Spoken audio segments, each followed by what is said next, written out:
नमस्कार, आप देख रहे हैं हल्ला बोल। आपके साथ मैं हूं अंजना ओम कश्यप। सरकार के 7 साल पूरे हुए हैं। जी हां, प्रधानमंत्री नरेंद्र मोदी ने आज सरकार के तमाम कामकाज और 7 साल की कामयाबियों पर अपनी सरकार की पीठ थपथपाई। वो मन की बात में बोल रहे हैं। एक तरफ सत्ता पक्ष और सरकार लगातार अपने कामकाज और उपलब्धियों को गिना रही है, तो दूसरी तरफ विपक्ष ने कई सवाल दाग दिए हैं। उनका तो यहां तक कहना है कि बीजेपी देश के लिए हानिकारक है। जी हां, चाहे वो कोरोना का मामला हो या फिर 7 साल में जहां सरकार बड़े फैसले, बड़ी उपलब्धियां सब कुछ गिना रही है, वहीं विपक्ष हर बड़ी नाकामी पर सरकार से गंभीर सवाल पूछ रहा है। आज हमारे साथ जुड़ रहे संबित पात्रा। जी हाँ, डॉक्टर संबित पात्रा हमारे साथ भारतीय जनता पार्टी का पक्ष रखेंगे। सुप्रिया श्रीनेत मोर्चा संभालेंगी कांग्रेस पार्टी की तरफ से। लेकिन इससे पहले कि दोनों के साथ चर्चा की शुरुआत हो, आइए आपको दिखाते हैं अपनी ये रिपोर्ट। मैं नरेंद्र दामोदर दास मोदी ईश्वर की शपथ लेता हूं कि मैं विधि द्वारा स्थापित भारत के संविधान के प्रति सच्ची श्रद्धा और निष्ठा रखूंगा।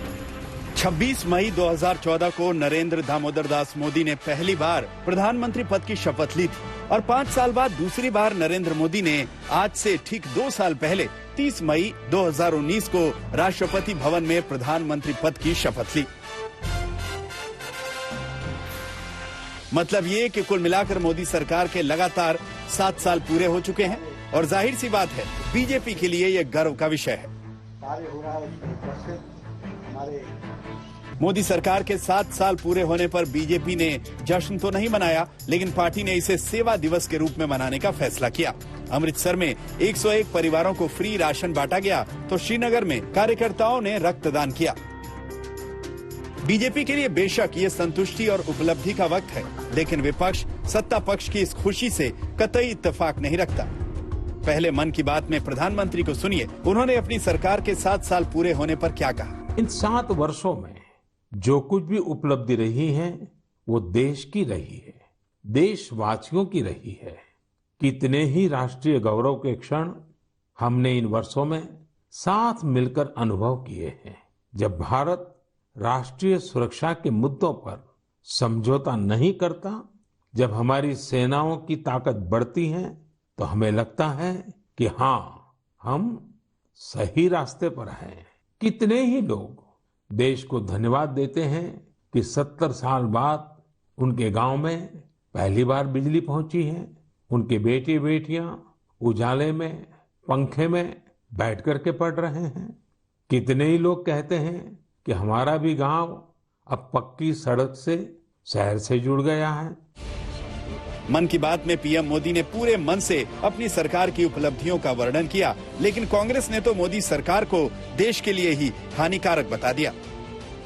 आज 7 साल हो गए देश को एक नाकाम, नाकारा और नासमझ सरकार का बोझ ढोते हुए। मेरा देश भुगत रहा है। मेरा देश भुगत रहा है क्योंकि आर्थिक मंदी के काले बादल चारों ओर मंडरा रहे हैं। यह 73 साल में देश की सबसे कमजोर सरकार साबित हुई है। साफ है साथियों कि देश 7 सालों की मोदी सरकार की निर्मित बदहाली को भुगत रहा है। पिछले 7 सालों में देश ने बहुत कुछ देखा, परखा और समझा। इसकी व्याख्या सरकार अपने पक्ष में कर रही है, तो विपक्ष इसे देश के लिए हानिकारक बता रहा है। हालांकि इसके फैसले की असली हकदार देश की जनता है।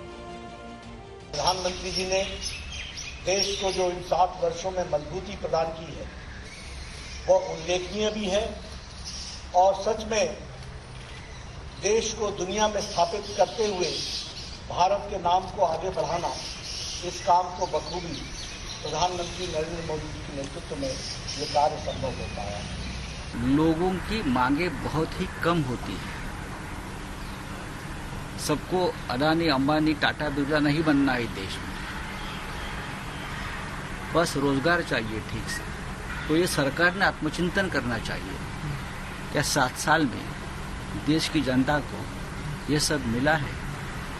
मुझे लगता है उस पर बहुत काम करने की जरूरत। एक और जहां बीजेपी 7 सालों को उपलब्धि मानकर अपनी पीठ ठोक रही है, तो वहीं विपक्ष इसे कहीं विरोध दिवस तो कहीं काले दिवस के रूप में मना रहा है। भोपाल और इंदौर में कांग्रेस सड़कों पर उतरी तो पटना में आरजेडी कार्यकर्ताओं ने मोदी सरकार के खिलाफ पोस्टर चस्पा किया। कुल मिलाकर मामला अपनी डफली अपने राग वाला है। हकीकत है कि मोदी सरकार लगातार अपने 7 साल का सफर पूरा कर चुकी है और विपक्ष को यह सच्चाई भी माननी होगी कि 5 साल बाद जनता ने मोदी सरकार को प्रचंड बहुमत देकर फिर सत्ता की बागडोर सौंपी थी। हालांकि सरकार को विपक्ष के उन चुभते सवालों का जवाब भी देना होगा जिसके प्रति वो उत्तरदायी हैं। दिल्ली से आनंद पटेल के साथ आज तक ब्यूरो। डॉक्टर संबित पात्रा, 7 साल सरकार के, आप कह रहे हैं मेरा देश बदल रहा है, आगे बढ़ रहा है, और विपक्ष का कहना है, कांग्रेस पार्टी का कहना है कि मेरा देश भुगत रहा है, बीजेपी देश के लिए हानिकारक रही है 7 सालों में। देखिए अंजना जी, कांग्रेस का जवाब मैं बाद में दूंगा, मगर चूंकि आपने एक बहुत बड़े चैनल में मुझे मौका दिया है, आज हमारे लिए एक बहुत बड़ा दिन है, देश के लिए भी बड़ा दिन है, उनका सरकार है, तो मैं चाहता हूं कि मैं 10-15 सेकंड जो है उपलब्धियों पे कहूं, फिर कांग्रेस का जवाब दूंगा। पहली बात है, 4 पिलर्स हमारे देश के, चाहे किसान, चाहे गरीब, चाहे मजदूर और चाहे हम सब मिडिल क्लास के लोग, ये जो पिलर्स हैं देश के, उनके लिए क्या किया है। किसानों के लिए आपने अभी देखा कि विपरीत परिस्थितियों में सबसे अधिक प्रचंड उत्पाद खाद्यान्न का 30.54 लाख करोड़ टन, ये इस प्रकार का उत्पाद पहली बार 5 बार से हो रहा है, पहली बार कंसेक्यूटिव 5 टाइम्स से हो रहा है। इसके ऊपर विदेशों में स्टडी भी हो रही है। किसान इतना बड़ा उत्पाद तभी कर सकता है जब किसानों को देश का समर्थन मिलता है, चाहे वो किसान निधि हो, चाहे वो सिंचाई योजना के माध्यम से किस प्रकार 4.75 लाख हेक्टेयर से 11.56 लाख हेक्टेयर तक जमीन ये बढ़ोतरी हुई है सिंचाई में, चाहे वो आप देखिए जो बजट था, पहले आप देखिए 2013-14 में किसानी का बजट 21,933 करोड़ था, जिसको बढ़ा करके वो 5.5 टाइम्स बढ़ोतरी हुई और 1,23,017 करोड़ ये मोदी जी के समय में हुआ है। ठीक उसी प्रकार गरीबों के लिए क्या किया है मोदी जी ने, आयुष्मान भारत। आप सोचिए प्रत्येक गरीब परिवार आज अपना ट्रीटमेंट 5 लाख तक का वो अपने ट्रीटमेंट को मुफ्त में ले सकता है किसी भी हॉस्पिटल में। दूसरी बात, उज्ज्वला, 5 करोड़ से अधिक परिवारों तक गैस सिलेंडर पहुंचाना, प्रधानमंत्री सड़क योजना, और हर जगह जो है वो सड़क पहुंच चुकी है, आज बिजली भी पहुंच चुकी है। जन धन योजना के माध्यम से 43 करोड़ लोगों के अकाउंट को खोलना, ये विश्व का सबसे बड़ा इंक्लूसिव प्रोग्राम है। मजदूर, मिनिमम वेज 1948 के नियम के हिसाब से चलता था, पहली बार 2020 में मोदी जी ने मिनिमम वेज को चेंज करके मजदूर को सशक्तिकरण उनका किया है। और अंत में डायरेक्ट बेनिफिट ट्रांसफर, जो मिडिल क्लास और जो साधारण लोग हैं, डायरेक्ट बेनिफिट ट्रांसफर के माध्यम से आपको जान के खुशी होगी लगभग 16 लाख करोड़ रुपए आज तक ट्रांसफर हो चुके हैं। यही वो कांग्रेस पार्टी जिनके खुद के प्रधानमंत्री मानते थे कि मैं 1 रुपया भेजता हूं तो केवल 15 पैसे ही नीचे पहुंचते हैं, आज मैं सीना ठोक के कह सकता हूं कि नरेंद्र मोदी 1 रुपया भेजते हैं तो 1 रुपया ही पहुंचता है। बहुत बड़ा स्कीम है। और अंत में कांग्रेस का जवाब, आप मुझे बताइए 2014 से आज तक कभी भी कांग्रेस ने यह कहा हो कि मोदी जी ने और मोदी जी की सरकार ने अच्छा काम किया है, जो पहली बार उन्होंने आलोचना की। आज रणदीप जी की मैं 3 शब्दों को सुन रहा था, उन्होंने कहा नाकाम, नासमझ, नाकारा। मैं आज आपके व्यूअर्स से पूछता हूं, जब मैं ये 3 शब्द इस्तेमाल करता हूं, नाकाम, नासमझ और नाकारा, जो पहली छवि आपके मन में आती है वो किसकी छवि आती है? मैं नाम नहीं लूंगा, बस आप छवि चिंतन करिए। हम विकास के साथ और सबके साथ, सबके विश्वास के साथ आगे बढ़ेंगे। उनके पास तो नाकाम, नासमझ और नाकारा है ही, बाकी मैं नाम नहीं लूंगा। ठीक है, ठीक है। जल्दी से सुप्रिया श्रीनेता आपके पास आते हुए, कैसे भुगत रहा है देश? कांग्रेस पार्टी को लग रहा है नाकाम, नकारा सरकार है, कैसे भुगत रहा है देश?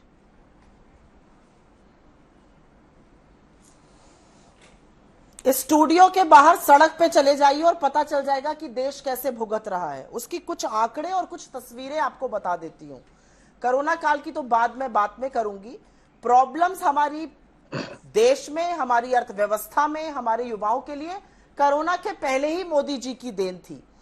अर्थव्यवस्था 8% से ऊपर ग्रो कर रही थी जब इनकी सरकार आई। अर्थव्यवस्था कोरोना के पहले ही 4.2% पर आकर अटक गई थी इनकी नाकामियों के कारण। किसने नोटबंदी करी थी? किसने गब्बर सिंह टैक्स लगा के छोटे मझोले उद्योगों को खत्म कर दिया था? इन लोगों ने। अब तो खैर अब कोरोना के चलते अर्थव्यवस्था संकुचित हो गई है, गिर नहीं रही है, संकुचन हो रहा है, वॉल्यूम इज श्रिंकिंग। और ये एक आंकड़ा नहीं है, अर्थव्यवस्था का आंकड़ा बताता है लोगों का समृद्ध होना, लोगों की नौकरी, निवेश, निर्यात, उपभोग। इस देश में पार्ले जी नाम का एक बिस्किट होता है, छोटा सा बिस्किट का पैकेट 2 या 5 रुपए का गांवों में आता है, वो मानक होता है। सैशे इस देश में लॉन्च हुए क्योंकि गांवों में FMCG, fast moving consumer goods की खपत बढ़ रही थी, उपभोग बढ़ रहा था। पहली बार आजाद हिंदुस्तान में एफएमसीजी की खपत घट गई, बिस्किट बनने खत्म होने लगे और धीमी गति से बिकने लगे, क्योंकि कारवार तो छोड़ दीजिए, इस तरह की चीजें बिकनी और उपभोग होना खत्म हो गया, क्योंकि लोगों के पास पैसों की कमी थी। और पैसों की कमी क्यों थी अंजना जी? क्योंकि लोगों की नौकरियां चली गई थी, लोगों के वेतन घटे थे। कोरोना काल के पहले, क्योंकि ठीकरा कोरोना पर फोड़ा जाएगा, उसके बाद उसके ऊपर मैं आऊंगी। कोरोना काल के पहले ही 2019 में हमारे युवाओं में बेरोजगारी की दर 23% थी। दुनिया में सिर्फ 3 और राष्ट्र हैं जिनकी हमसे ज्यादा है, बाकी सबकी युवाओं की बेरोजगारी हमसे कम है। गरीबी की लोग बात करते हैं, ये तो गरीबों की सरकार बोलते थे, इनके कार्यकाल में गरीबी और अमीरी का फासला और बढ़ा है।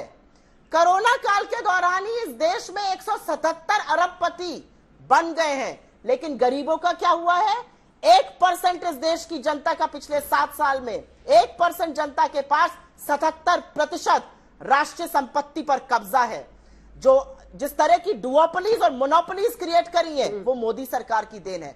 गरीबी की मैं बात बताऊंगी। यूपीए के दौरान 27 करोड़ लोगों को गरीबी की सीमा रेखा से ऊपर खींचा गया था। 23 करोड़ लोग गरीबी की सीमा रेखा के नीचे जा चुके हैं पिछले कुछ सालों में। तो गरीबी की बात करते हैं। आप गुर्बत जानते हैं क्या होता है? गुर्बत ये होता है कि चिलचिलाती धूप में एड़िया जब लोग रगड़ रहे थे तो हम सुप्रीम कोर्ट में खड़े होकर झूठ बोल रहे थे कि नहीं जी, कोई सड़क पर है ही नहीं। जब लोग ऑक्सीजन के बिना दम तोड़ रहे थे, तब हम कह रहे थे हम विश्व गुरु बनने जा रहे हैं, हम वैक्सीन निर्यात करेंगे। वो वैक्सीन हमारी थी, हमारे देश की थी, उसका कमर्शियल बेचने का काम आपने किया। तो 7 साल में अपनी पीठ आप थपथपाइएगा, अपना सीना आप ठोकिएगा, सब कुछ कीजिएगा, लेकिन याद रखिएगा आपने इस देश के खिलाफ बहुत बड़े बड़े अन्याय किए हैं और वो सड़क के ऊपर दिख रहे हैं अन्याय। जवाब देता हूं। ठीक है सुप्रिया जी, जिन बिंदुओं पर किया, अब एक एक करके संबित पात्रा जी सब पर आपका जवाब लेंगे। 1 सेकंड, एक एक करके, ताकि फिर कंफ्यूजन ना हो और पूरा घालमेल ना हो जाए। मैंने लिख लिया है, मैंने सारे पॉइंट लिख लिए। लोकतंत्र खतरे में है आपके रहते हुए, बोलने की आजादी, इन सब पर आएंगे, लेकिन सबसे पहले अर्थव्यवस्था पर। सर, अर्थव्यवस्था चौपट है, बेरोजगारी चरम पर है, और जिस तरह की परिस्थितियां पिछली लॉकडाउन की वजह से बनी है और इस बार भी आर्थिक गतिविधियां कम है, बेरोजगारी, इन सब पर आपका क्या जवाब है? देखिए अंजना जी, अभी कांग्रेस की प्रवक्ता ने 2 शब्दों का प्रयोग किया। उन्होंने कहा गब्बर सिंह टैक्स और दूसरा कहा नोटबंदी। इन दोनों के कारण से अर्थव्यवस्था चौपट हो गया। देखिए, दोनों के ऊपर रेफरेंडम हो गया है, क्योंकि इलेक्शन 2019 में हुआ था, प्रचंड बहुमत के साथ हम आई, आपने खुद बताया है। ये तो शुरू से ही जीएसटी को गब्बर सिंह टैक्स कर रहे थे, जबकि 12 साल उसी के ऊपर बैठे हुए थे। नोटबंदी को लेकर, क्योंकि इनका दुकान बंद हुआ है, तो स्वाभाविक है ये परेशान तब से चले आ रहे हैं और रह के दिल धड़कता है उनका, जबकि जनता ने उसका समर्थन किया। तीसरी बात, इन्होंने कहा 1% जनता जो है खरबपति बन गई, करोड़पति बन गई। ये तो राहुल गांधी जी का फेवरेट डायलॉग है कि वो 5 लोग ही हैं देश में, वो 25 लोग ही हैं देश में जो सारा कुछ करते हैं। अंजना जी, ना टाटा को बीजेपी ने बनाया, ना बिरला को बीजेपी ने बनाया, ना अंबानी को हमने खड़ा किया है, किसी को भी हमने नहीं खड़ा किया। ये जो 5%, 1%, 25 लोग हैं जो अमीर है देश में, वो हमारे सरकार में आने से पहले ही अमीर थे। क्यों थे, क्यों नहीं थे, वो आप कांग्रेस पार्टी से पूछिए। तीसरी बात, इन्होंने कहा आप जानते हैं गुर्बत क्या होती है? नहीं, हम नहीं जानते, मोदी जी भी नहीं जानते हैं गुर्बत क्या होती है। गुर्बत के कोई जानता है इस देश में, तो इस देश में गुर्बत केवल गांधी परिवार ही जानता है। इन्होंने कहा गुर्बत होती है जब जो पैर होता है वो घिस जाता है धूप में चलते चलते। बिल्कुल सही बात है। एक परिवार लोकतंत्र में 70 साल तक चलता रहा है, पैर तो घिस ही जाएंगे। इतने धूप में, चिलचिलाती धूप में नेहरू जी चले, फिर चिलचिलाती धूप में इंदिरा जी चली, उसके बाद फिर राजीव जी चले, उसके बाद सोनिया जी चली। बेचारे राहुल जी चल नहीं पा रहे हैं, ये धूप की गलती नहीं है, उनकी पैरों की खामी है। ये बताइए गुर्बत हमें सिखा रहे हैं। अंत में अनएम्प्लॉयमेंट, देखिए इस पे आप टेक्निकल डिबेट जरूर करिए, मगर अंजना जी आप बताइए 2019 से पहले इसी अनएम्प्लॉयमेंट पे no confidence motion Sonia Gandhi parliament के पटल पर लेकर आई थी। उस समय भी डायलॉग यही था कि हिंदुस्तान विश्व में सबसे ज्यादा अनएम्प्लॉयड ग्रोथ रेट के साथ आगे बढ़ रहा है। इस ग्रोथ में हिंदुस्तान के एम्प्लॉयमेंट है नहीं। मगर क्या हुआ? मुंह की खानी पड़ी उस नो कॉन्फिडेंस मोशन में। इनके खुद के साथी जो विपक्षी पार्टी है वो भी एक नहीं हुए। बाद में सत्ता हमको ही मिली क्योंकि लोगों ने आशीर्वाद हमें दिया। देखिए, कोरोना काल में मैं बिल्कुल मानता हूं बहुत सारी ऐसी चीजें हैं जिसको लेकर मैं यहां चर्चा करूंगा, मगर पहले 7 साल की चर्चा चल रही है। आप मुझे कोरोना के बारे में पूछेंगी, मैं उसका जवाब जरूर दूंगा। ठीक है, मैं उस पर डेमोक्रेसी की हत्या, आपने लेकिन 7 साल के रिपोर्ट कार्ड में एक बार सुप्रिया जी एक छोटा सा जवाब ले रही हूँ। 7 साल का रिपोर्ट कार्ड हो रहा है, अर्थव्यवस्था पर बात हो रही है, आप इसमें भी नेहरू जी को ले आए, आप इसमें भी इंदिरा गांधी को ले आए। ये आरोप भी आपकी सरकार पर लगता है। पूछो, आपका काम, आप कांग्रेस और कांग्रेस के नेहरू तक पहुंच जाते हैं। मैं इसका जवाब देता हूं। मैं क्यों पहुंचा नेहरू जी तक? मैं इसलिए पहुंचा नेहरू जी तक क्योंकि इन्होंने कहा गुर्बत क्या है ये आप जानते हैं क्या? हमारे समय इतने लोग गरीबी रेखा से ऊपर उठे। मैं नेहरू जी को इसलिए लेकर आया क्योंकि नेहरू जी भी कहते थे गरीबी हटाना है, इंदिरा जी भी कहती थी गरीबी हटाना है, राजीव जी सोनिया जी भी कहते थे गरीबी हटाना है, मगर कितना गरीब हटा वो आपने भी देखा है। मैं आपको एक साधारण प्रश्न पूछ रहा हूं। इस देश में सबसे बड़ा फाइनेंशियल इंक्लूजन प्रोग्राम जनधन योजना का 50 करोड़ लोग देश में ऐसे थे जिनके बैंक अकाउंट्स ही नहीं थे। अंजना जी, ठीक है, आप सोचिए जरा। एक नहीं अंजना जी, एक 5 सेकंड और लेता हूं। ठीक है, 1 लाख से अधिक गांव, मतलब 1 लाख से अधिक स्थान ऐसे थे, गांव नहीं कहूंगा, गांव के अंदर भी जो सब स्टेशन होते हैं, ऐसे एरिया थे जहां पर 70 साल के बाद भी रोड्स नहीं पहुंच पाए थे। प्रधानमंत्री ग्राम सड़क योजना के माध्यम से आप जानती हैं अंजना जी 50,000 किलोमीटर्स ये सैंक्शन था, और मैं गर्व के साथ कह सकता हूं 44,000 किलोमीटर प्रधानमंत्री नरेंद्र मोदी जी ने अपने कार्यकाल में पूरा कर लिया है। ये छोटी बात नहीं है। बिजली पहुंचाना, आप सोचिए, आपने सुंदरबन का स्टोरी आज तक जब जर्नलिस्ट थी तो इकोनॉमी कवर करती थी। बिजली पहुंचाना, ठीक है, ठीक है। अर्थव्यवस्था पर आपकी अच्छी पैठ है और इसीलिए सुप्रिया श्रीनेत एक सवाल आपसे मैं पूछती हूं, अगर जरा न्यूट्रल होकर आप इस पर, क्या डायरेक्ट बेनिफिट ट्रांसफर एक बड़ा स्टेप फॉरवर्ड नहीं है इस देश में? क्योंकि हमने हमेशा देखा कि जिसके लिए जो पैसा होता था सरकारें देती थी उन तक पहुंचता नहीं था। ये जो डायरेक्ट बेनिफिट ट्रांसफर है अकाउंट खोलकर, क्या ये एक बड़ा कदम नहीं है? ये एक सच्चाई है कि अभी परिस्थितियां बहुत आगे बढ़ने की जरूरत है, लेकिन ये अकाउंट्स खोलना और डायरेक्ट बेनिफिट ट्रांसफर की तरफ देखना एक बड़ा सवाल नहीं? और इसी पे जोड़ दे रही हूं एक और सवाल कि अगर दूसरे कार्यकाल में बीजेपी को जनता की तरफ से झटका लगा होता तब आपकी बातों में दम दिखता। अभी 3 साल अगली बार के लिए इंतजार करना है, लेकिन सवाल यह है कि दूसरी बार भी वो प्रचंड जनादेश से जीते। दोनों मुद्दों पर आपका जवाब। सुप्रिया जी। मैं आपकी बात का जवाब जरूर दूंगी, लेकिन मुझे तो बड़ी हैरानी हो रही है कि कैसे आज 7 साल के बाद इन्होंने ये नहीं डिक्लेयर कर दिया कि हिंदुस्तान आजाद ही 2014 में हुआ था, 1947 में कहां आजाद हुआ था। मैं आपकी बात का जवाब जरूर दूंगी, लेकिन क्योंकि नेहरू जी की बात उठी है तो आज एक बात जरूर कहूंगी। नेहरू जी आजाद हिंदुस्तान के प्रथम प्रधानमंत्री ही नहीं थे, नेहरू जी आजादी के लड़ाई के एक पुरजोर योद्धा थे। उन्होंने 9.5 साल अपने जीवन के जेलों में काटे आजादी की लड़ाई लड़ने के लिए। चाहते तो बहुत माफीनामे या मुखबिरी करके आराम का जीवन जी सकते थे, लेकिन ऐसा नहीं किया। नेहरू जी ने बहुत कुछ खोया था इस देश के लिए, ये मैं जरूर कहूंगी। खिसियाकर हंसने से इस समय कोई बात नहीं बनेगी।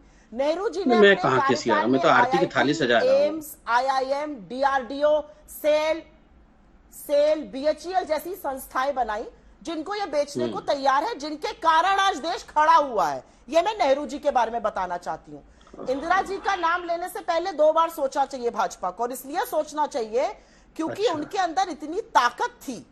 मैं अंदर की संबल की बात कर रही हूं कि उन्होंने पाकिस्तान के 2 टुकड़े कर दिए और विश्व का भूगोल बदल के बांग्लादेश खड़ा कर दिया। हम तो चीन का नाम ही नहीं ले पा रहे, ये तो इनकी असलियत है। खैर, क्योंकि आप इकोनॉमी पे बात कर रही थी, मैं इकोनॉमी पर आती हूं।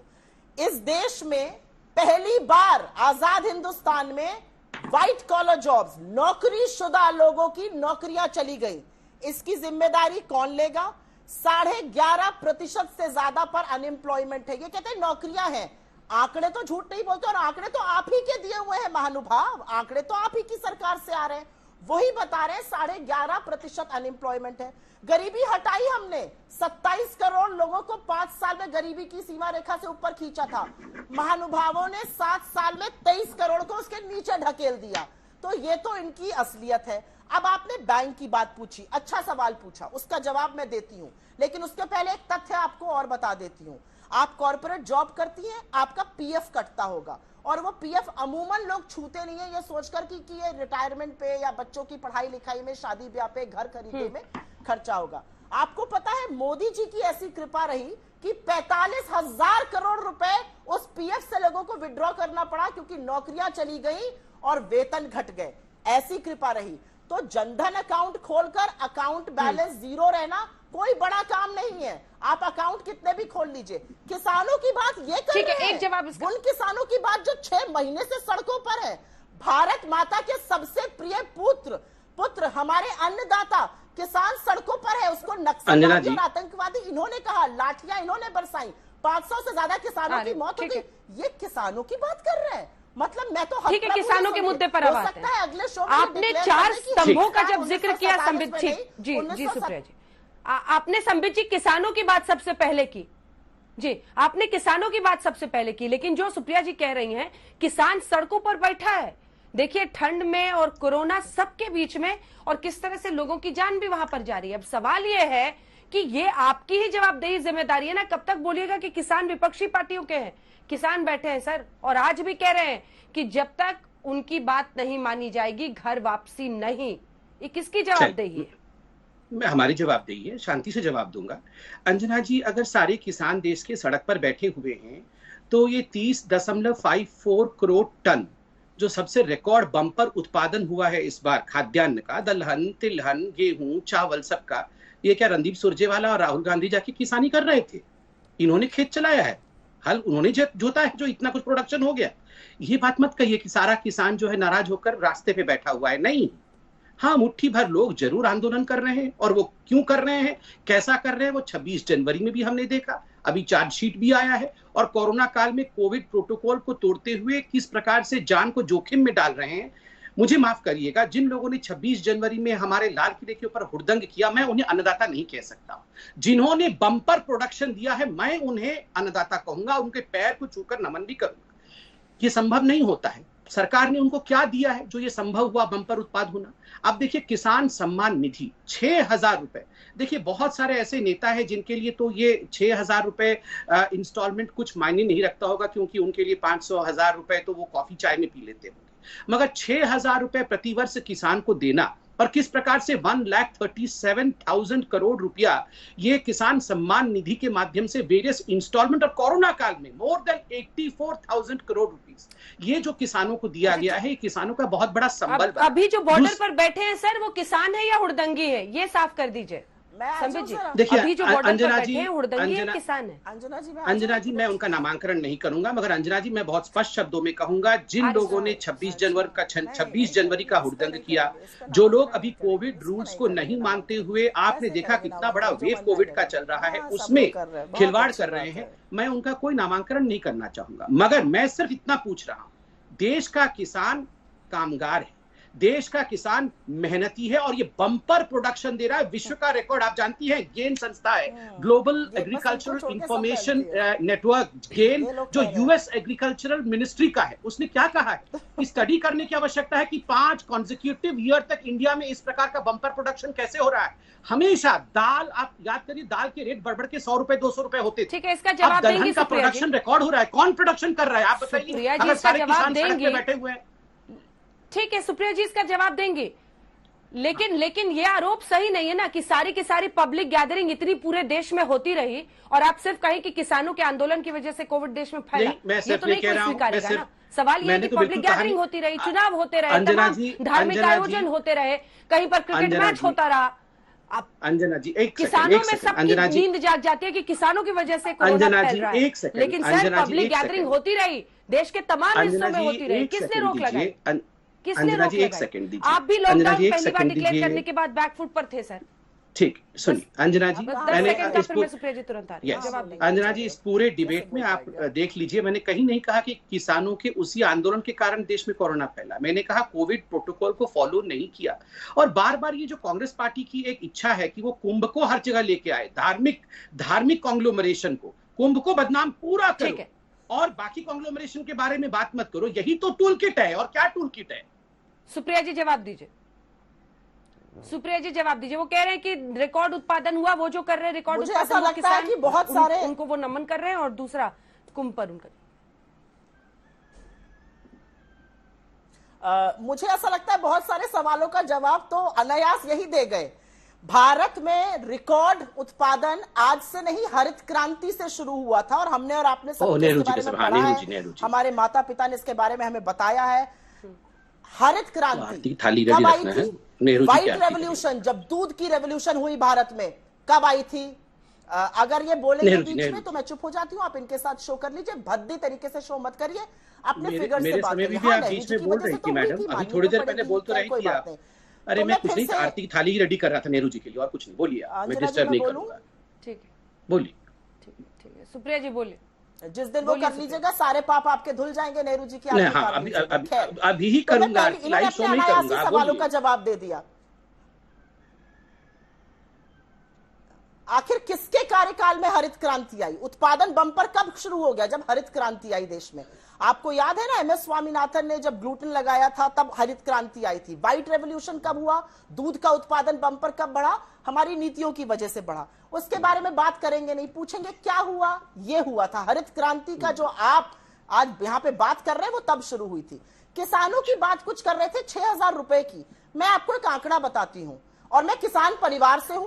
जो लोग हल और कुदाल का अंतर नहीं जानते उनसे कृषि पर क्या बात करनी, लेकिन फिर भी बता राहुल जी को क्या गाली दे रहे हैं? हल और कुदाल तो वही नहीं जानते हैं। खेत होते हैं, सम्मिलित परिवार होते हैं, सम्मिलित परिवार होते हैं, और उन सम्मिलित परिवारों का एक व्यक्ति बैठकर प्रदर्शन कर रहा है, तो सारा का सारा परिवार, जिसमें महिलाएं भी हैं और वुमेन एग्रीकल्चरल लेबरर ज्यादा होती हैं, वो सारे के सारे लोग खेती कर रहे हैं। उनके श्रम और उनके पसीने का नतीजा है कि आज बम्पर प्रोडक्शन हो रहा है, और उन्हीं के घर के लोगों को आप आतंकवादी कह रहे हैं। नामांकन नहीं करेंगे? नामांकन तो उनके मंत्रियों ने एक नक्सलवादी, पाक चीन एजेंट, आतंकवादी, हुड़दंगी कहकर कर ही दिया। खैर, मैं एक बात आपको और बता दूं, 6,000 रुपए की बात हो रही है ना यहाँ पर।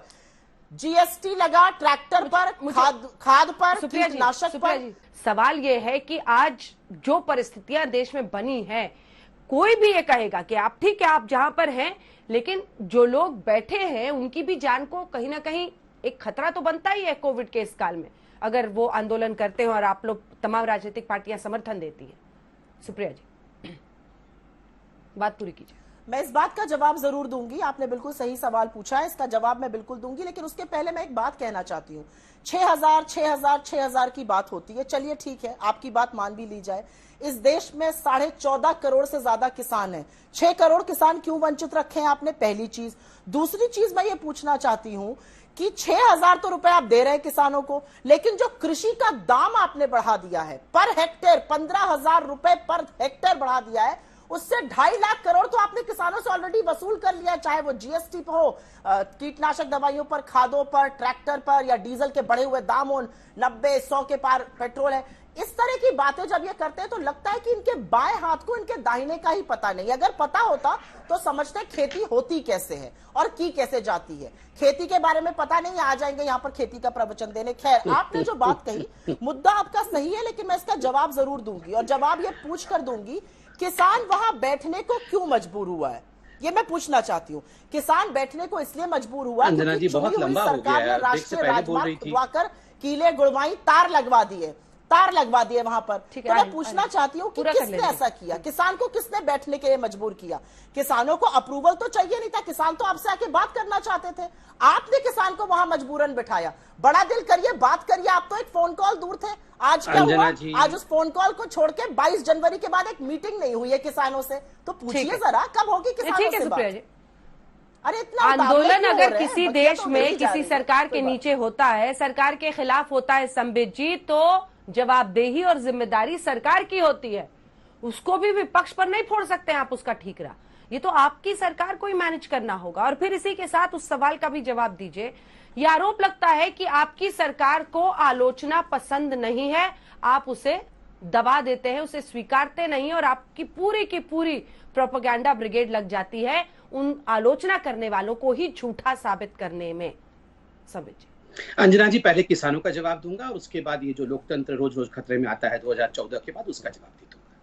देखिए अंजना जी, अभी कांग्रेस की प्रवक्ता ने कहा कुदाल और फावड़ा तो पता नहीं है, और आ जाते हैं किसानों के बारे में बात करने के लिए। किसके लिए कहा गया है वैसे समझ में तो आया नहीं मुझे, क्योंकि मोदी जी, अमित शाह जी, नड्डा जी तो कुदाल फावड़ा भी जानते हैं और किसानी क्या होती है वो जानते हैं।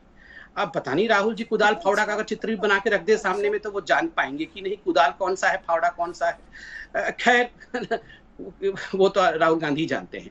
अब देखिए, मैं बार बार किसानों को लेकर ये कह रहा हूं कि ये जो बम्पर उत्पाद हुआ है, ये बम्पर उत्पाद आंदोलनकारी किसानों ने नहीं किया है, ये बम्पर उत्पाद उन लोगों ने किया है जो वाकई जमीन पर है। और क्यों किया है? क्योंकि उनको कुछ ना कुछ बेनिफिट मिला है। क्या बेनिफिट मिला है? मैं एक उदाहरण देता हूं, इसको आप कंटेस्ट कर लीजिए। 2013-14 में जो कुल हमारा एग्रीकल्चरल बजट था वो कितना था? वो बजट था 21,933 करोड़ रुपया। इसको बढ़ा करके 21-22 में ये कितना बना? 1,23,017 करोड़। ये कुल मिलाकर के 5.5 गुना बढ़ाया गया है। ये छोटी रकम नहीं। फसल बीमा योजना, इसके बारे में तो बात होनी चाहिए बिल्कुल। फसल बीमा योजना अंजना जी, आप जानते हैं 6 करोड़ फार्मर जो हैं वो इस बीमा योजना से लाभान्वित हुए हैं। 64% इंक्रीज है ये 2014-15 से 2021-22 में। अभी 2021 में 64% बढ़ोतरी है। ठीक उसी प्रकार आप देखिए, कृषि सिंचाई योजना के माध्यम से 4.26 लाख हेक्टेयर जमीन सिंचित थी, अब वो बढ़कर के 11.58 लाख हेक्टेयर जमीन बनी है। बहुत सारे ऐसे एमएसपी 1.5 गुना बढ़ा। ये तो एमएस स्वामीनाथन जी ने खुद अपनी कमेटी के रिपोर्ट में कहा कि जो मैंने स्वप्न देखा था उस स्वप्न को साकार मोदी जी ने किया है। उन्होंने खुद टाइम्स ऑफ इंडिया में ये लिख के बताया है। अब आपके में लोकतंत्र जो हत्या हम कर रहे हैं और इनको बोलने की आजादी नहीं है अंजना जी। और किस प्रकार की आजादी चाहिए? आप बोलिए, क्या नहीं बोल चुके हैं? भारत तेरे टुकड़े होंगे इंशा अल्लाह, इंशा अल्लाह। अफजल हम शर्मिंदा हैं, तेरे कातिल जिंदा हैं। ये तो खुद राहुल गांधी के प्रेजेंस में हो रहा था जेएनयू में। राहुल गांधी और विपक्ष के लोग, भारत तेरे टुकड़े होंगे। इससे बड़ी आजादी इनको क्या चाहिए? और तो और सर्जिल इमाम कह रहा था कि मैं तो जो है नॉर्थ ईस्ट को अलग कर दूंगा, जो मुस्लिम है वो लोग आके अटैक कर दे चिकन नेक पे, उससे पूरा हिंदुस्तान से अलग हो जाएगा नॉर्थ ईस्ट और चाइना को फायदा मिलेगा। उसके समर्थन में राहुल गांधी और कांग्रेस पार्टी। सर्जिकल स्ट्राइक को ये लोग सर्जिकल कह देते हैं। ये लोग एयर स्ट्राइक पे विश्वास नहीं करते हैं। अब कितनी मोदी जी को कोई ऐसी बिच्छू से लेके, वायरस से लेके, रेबीज का डॉग से लेकर, आप बता दीजिए कौन कौन सी गालियां नहीं दी गई है मोदी जी को? सारी गालियां दे दी गई हैं। अब क्या चाहते हैं? वो चाहते हैं चाकू छुरी लाके हमें मारे क्या? ये आजादी चाहते हैं। और आप रोज डिबेट में देखिए हम किस प्रकार व्यवहार करते हैं और इनके व्यवहार को देखिए। और अंत में देखिए, दूध भी नेहरू जी ने दिया और गेहूं भी नेहरू जी ने दिया। ये गलत बात है। आप लोग रिसर्च करिए। नेहरू जी के समय खाद्यान्न की परिस्थिति यह थी कि PL 480 के अंतर्गत हिंदुस्तान को, मुझे ये शब्द नहीं बोलने चाहिए, हिंदुस्तान को गिड़गिड़ा करके खाद्यान्न बाहर से लाना पड़ता था। PL 480 इसके पूरे इस विषय में लोगों को जानना चाहिए कि खाद्यान्न नेहरू जी ने दिया, दूध नेहरू जी ने दिया। क्या मजाक बना के रखा हुआ है?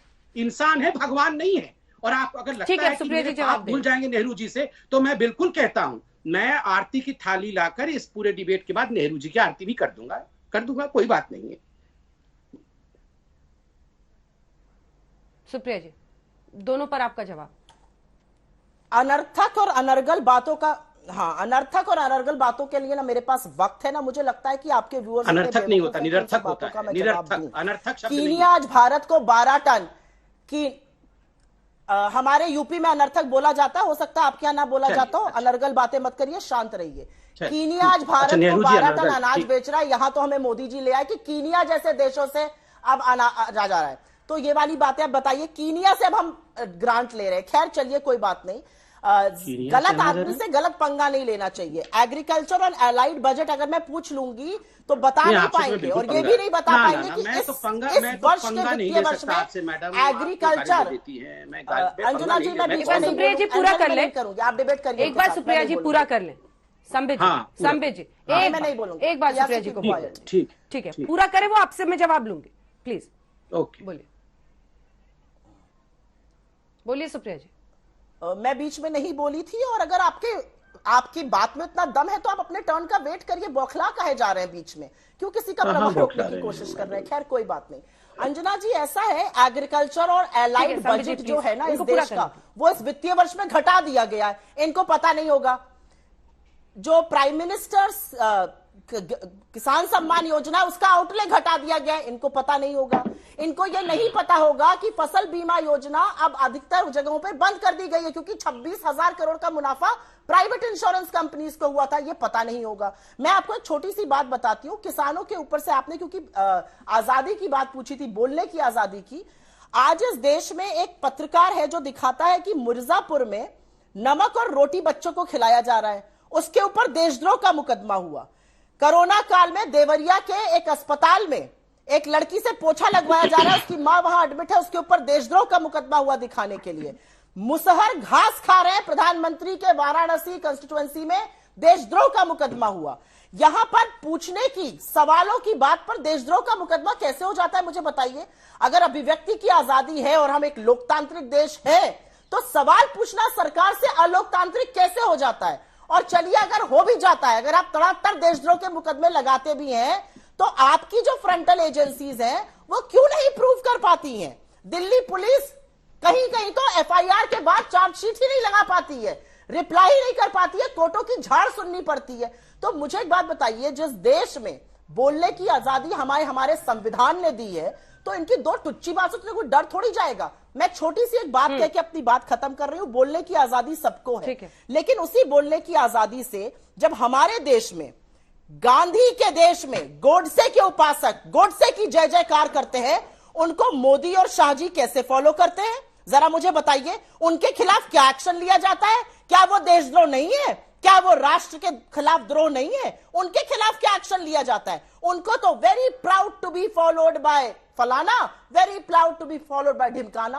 अरे क्या तमाशा है इस देश में भाई? इस देश में लोगों की बोलने की आजादी, स्वतंत्र पत्रकारों के खिलाफ पर जाना, एजेंसी को, सीबीआई, ईडी और इनकम टैक्स को अपना फ्रंटल बना लेना, ये क्या तरीके हैं? मेरे ब्लड प्रेशर की चिंता मत करो संबित पात्रा, सवालों का जवाब दो, परेशान मत हुआ करो सवालों से। मैं कहां परेशान हूं?